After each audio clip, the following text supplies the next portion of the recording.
ईमानदारी की जीत। एक गांव में बिहारी इलाके में रामू नामक एक गरीब किसान रहता था। रामू का परिवार बहुत मेहनती और ईमानदार था, लेकिन वे काफ़ी गरीब थे। रामू की सबसे बड़ी विशेषता उसकी ईमानदारी थी।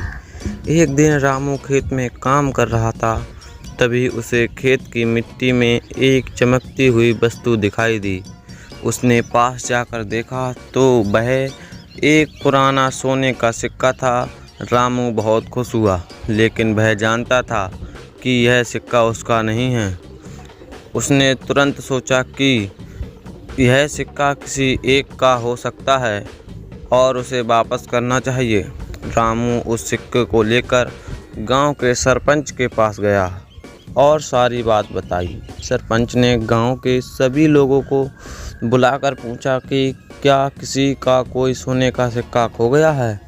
थोड़ी देर बाद एक बूढ़ा व्यक्ति खड़ा हुआ और कहा कि वह सिक्का उसका सिक्का है जो कई साल पहले खो गया। बूढ़े व्यक्ति ने रामू की ईमानदारी की प्रशंसा की और उसे धन्यवाद कहा। सरपंच ने भी रामू की ईमानदारी सराहना की और घोषणा की कि रामू को गांव के सबसे ईमानदार व्यक्ति का सम्मान मिलेगा। रामू की ईमानदारी की कहानी पूरे गांव में फैल गई। अभी लोग उसकी तरफ देखने लगे और उसकी मदद करने के लिए आगे आए।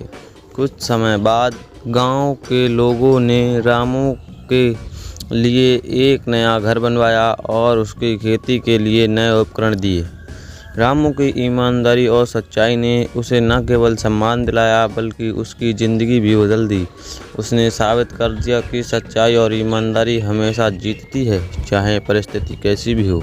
सीख: इस कहानी से हमें यह सीख मिलती है कि ईमानदारी और सच्चाई सबसे बड़ी पूंजी है। जो व्यक्ति सच्चा और ईमानदार होता है, उसे कभी हार का सामना नहीं करना पड़ता और उसे समाज में सम्मान मिलता है।